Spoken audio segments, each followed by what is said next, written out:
Hello and welcome to Amipal, the #1 place on the internet for the sweetest Amiga content. Now this machine behind me is my erstwhile A1200 tower that I dubbed the Diva for obvious reasons, and which for a large chunk of kind of post-Commodore Amiga history would have been considered quite the powerhouse. It's got a Blizzard PowerPC accelerator in there with a 68060 at 50 megahertz. That's backed up with a PowerPC 603E at 240 megahertz, I think. Might be 275. And 256 meg of 60 nanosecond RAM. That is plugged into the A1200's expansion port via a mediator bus board. First generation, not any of the later ones. So that's got a Voodoo 3 graphics card in it, kind of pumping out the good stuff. And what else have we got? A fast ATA IDE interface to kind of make proper use of the faster UDMA modes of more modern drives. So yeah, relatively fast, much faster than an Amiga 1200, much faster than an Amiga 500. But of course, the 68060 was kind of fast back in the days of the Pentiums. It's not fast anymore, and nothing Amiga-wise even approaches any of the modern chips. But there are other solutions for the Amiga which can make it much faster. We are, of course, talking about the Vampire boards, which are FPGA-based kind of 68K. They're not emulated because they have a type of 680K instruction set on there that they dub 68080. And then of course there's the Pistorm boards, which are kind of they're a board that sandwiches a Raspberry Pi with its ARM chip onto the Amiga and then runs a very slim, fast 68K accelerator emulation on board it, so you can get very fast speeds out. It absolutely blows a 68060, even a 100 megahertz one, out the water.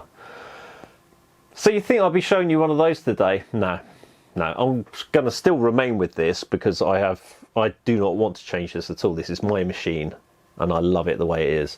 But I am going to show you some games which have surfaced recently which will take advantage of big hardware and fast hardware, and you can see how it functions on the Diva. So long time viewers will know about my love-hate of Alien Breed 3D 2. This was released in a slightly unfinished state, would probably be a charitable way to explain it, and the source code was released a while afterwards, and that was a total mess, but people got it working and have been working on basically making the game how it should have been in terms of performance on faster processors. Now, I've got a previous video for this. I think I filmed at the beginning of 2024. This is 18 months of work. It was running on RTG before, but here it's running on RTG still. You can see the frame counter in the bottom right hand corner there, kind of, well, bottom of the screen anyway. It's got a nice healthy 18 frames a second. We can change various settings here, so this is the 1x2 mode rather than 1x1, and you can, I mean, 26 frames a second, that's pretty nice, but obviously it looks much nicer like this. Very much playable at this frame rate. There's also various detail modes we can do, so this reduces certain effects and gives us like 0.3 of a frame, I think it is. But you know, you can't see much difference. There's also a frame rate limiter on F7, which you can cycle through a variety of settings for it, and it's really for the really fast processors. If you were running this on like a Pistorm or something like that, because I don't really want to run it at 10 frames a second on this when I can get more. so I'll leave it on the initial mode. You've also got a reduced quality renderer as well, which again you get 0.3 of a frame out of that. So you know, if you're really trying to eke out on like a 68030, which this now runs very nicely on, you can tweak various settings. Light source disabled, moving light source disabled. So that's if there's like a plasma bolt or something, it lights the corridor. It's very advanced for the time. So we can disable that. And F3, we can change how sound comes through our speakers, but we'll just leave it as is. Anyway, Alien Breed 3D2. We now have messages displayed on top of the screen. And yeah, it runs very nicely indeed. I won't play through too much of it because I've done that plenty on the other video, as I mentioned. But some of the other tweaks that have been done, it corrects some of the perspective issues of the original release, which the game, kind of long distance views sometimes looked a bit wonky, and the textures look like they kind of swam a bit, but that's been fixed. One of the most recent changes to it has been in terms of how the game works out what you can see. So if you approached a closed door on the previous version of this, what you could find was that the game would slow down because it was rendering it and then covering it up. Now it doesn't do that. Now it only starts to render it as soon as that door opens up, which of course means that you get better performance because you're not rendering a huge amount of detail when you don't need to.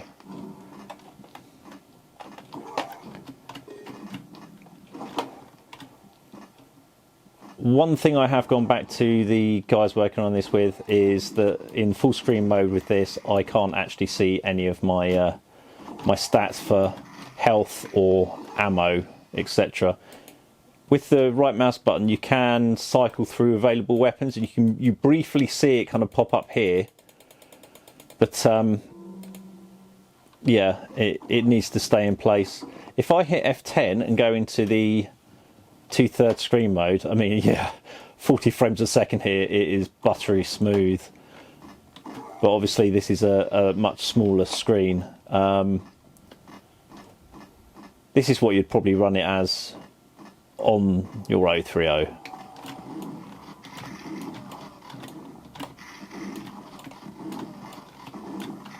Nice and splidgy. We'll go back into full screen though, because this is what I came here for. Eat mine.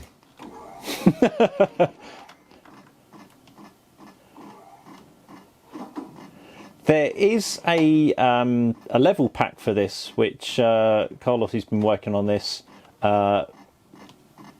released and worked on a while back, and now because of how this performs properly, it's actually worth a try. I haven't given it a look, but I've seen plenty of his videos showing the...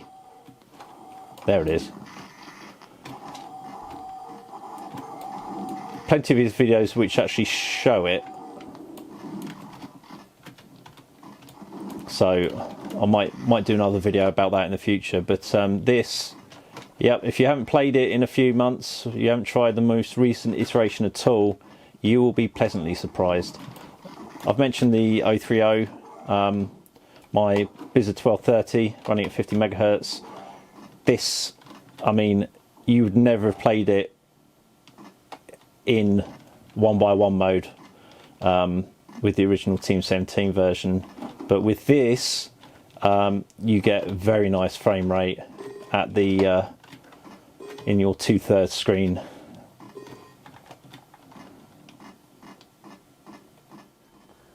And what do we have here? Why, it's OutRun. Not exactly a best kept secret at this point. It's been out for a number of months. This is Reassembler's attempt at making the best version of OutRun that he can for the Amiga. So this is using original OutRun sources and assets. I think there's a Python script that rips the images from the ROMs, etc., to make it all look pretty cool. We've got a nice options menu here. I'm going to leave that at 25 FPS. I'm going to set controls to automatic and 2-button. This version, I don't know if it's been updated recently, but this version doesn't have any title music, but the main game does. So let's get into it. What do you think? Magical sound shower? Let's do it.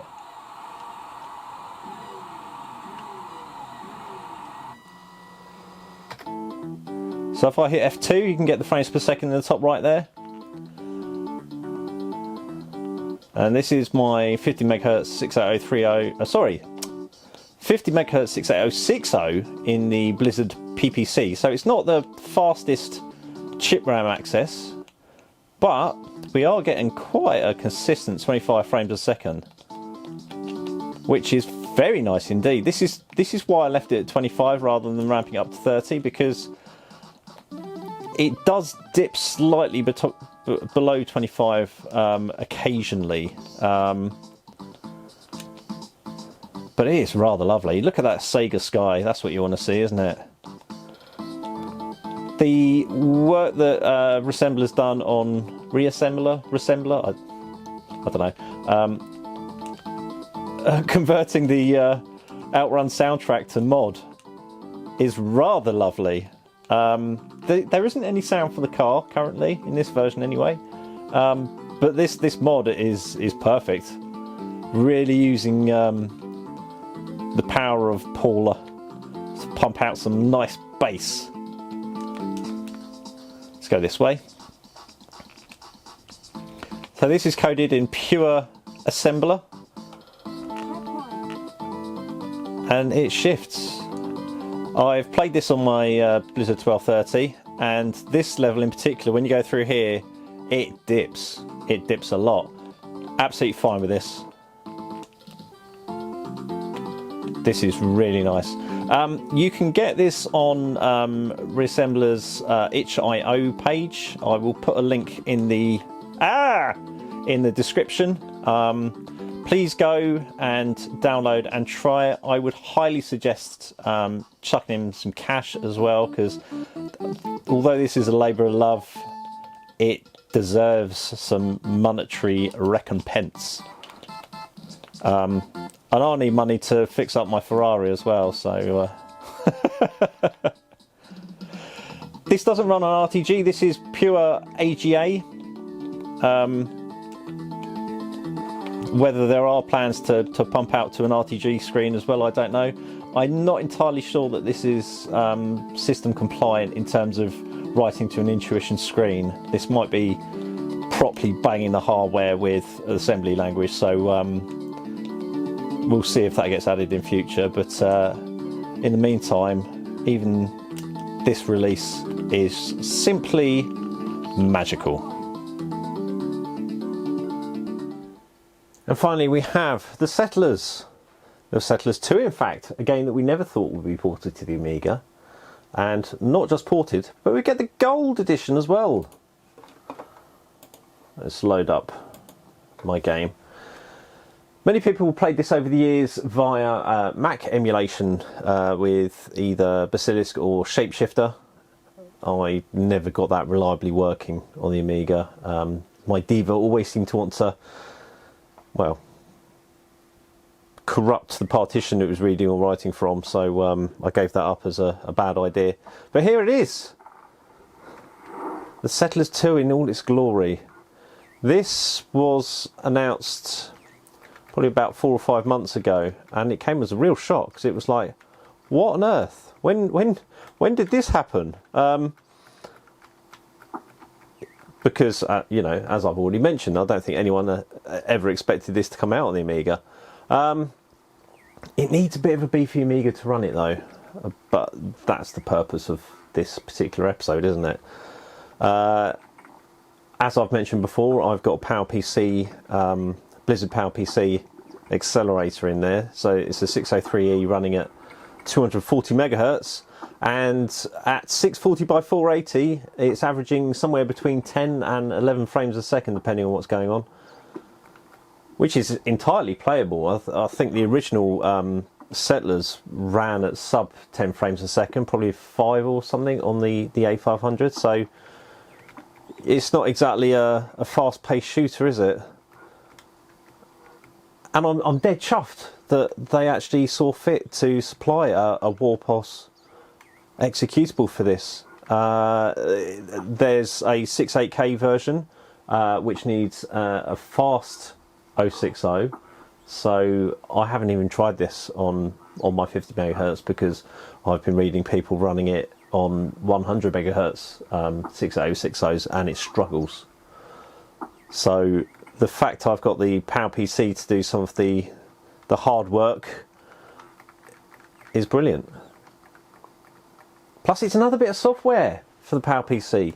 You see so few things targeted these days because of things like Pistorm and emulation. It gives people that option, and vampires, to run things, actual 680 or 68K software at stupid speeds. This has got a few graphics options switched on. You can have garage shading and various palette options just to make the hills a bit prettier. And it's a good little game. I'm currently working my way through the missions. This is actually the first mission when your ship crashes and sinks and releases your Romans upon this island, and it's just kind of teaching me the basics. But you know, you can see I've got a nice and fast mouse, but the actual update of what to build can be a bit slow to follow. This does mean that you do sometimes have to kind of click a bit harder for things to happen. And I keep doing this, I keep pressing escape to cancel something.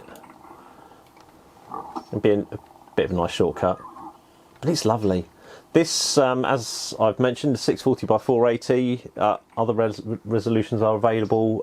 I know that there are people running this on Pistorm who have it at 800 by 600, 1024 by 768, and it adapts to that very nicely and runs very nicely. I've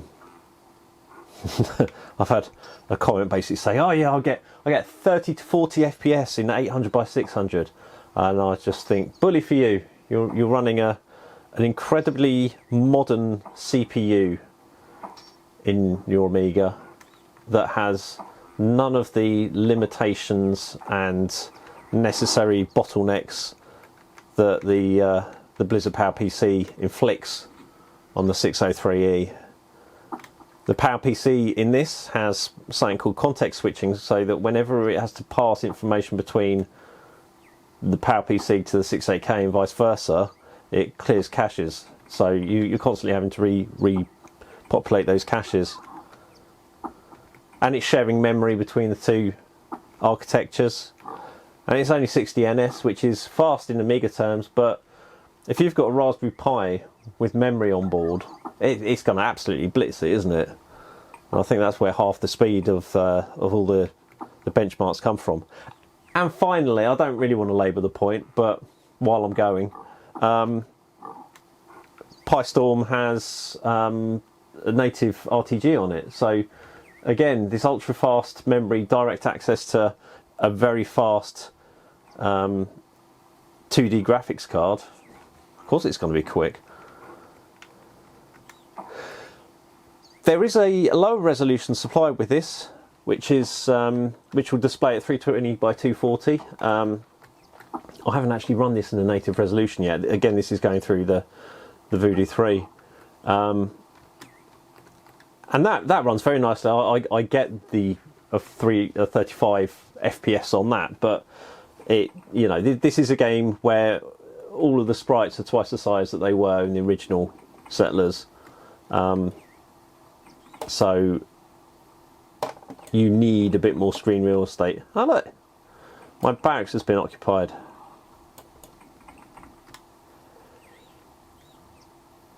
As always with settlers, you can place your flags. I'm struggling to find a place to put a flag actually. Here we go. Build landing flag. Oh, it's the first time I had that. You can build a flag. You can build roads and try and stick to the greens, except, you know, when you have to go on something steep. And you can call people, no, not geologists, a scout. You can actually send scouts out in this game. So previously I'd sent one out and I'd discovered something over here. Ooh, what could that be? I don't know. But it's a very nice port. I haven't had too many issues with it. Funnily enough, actually trying to record this, it's the only times I've suffered any issues where if I quit the intro video too quickly, it will crash a Warpos program called Defiant, which I think it might be the scheduler, something like that. And then I also had an issue where an exception was thrown, and I got that wonderful CLI window thrown up, telling me a load of gobbledygook to me anyway. Big thanks to Ubisoft for allowing this this conversion, and to Look Behind You GBR, who published it. You get a lovely big box. I'll just there you go. Although I installed this from a digital download after much grinding of teeth that I won't go into. And Stefan Hauser, who previously worked on for Hyperion for things like Heretic 2, so someone well known in the PowerPC world. But yeah, if you've got the machine, if you've got something nice and fast, give it a go. And what a collection of games that was. An interesting trio, not one similar to the other. First person shooter, an arcade racer, a classic strategy game. I'll put links for all of them in the video description. And if you've got any questions that you'd like me to answer about them, please ask. But I hope you've enjoyed this video, and I look forward to making more. Cheers!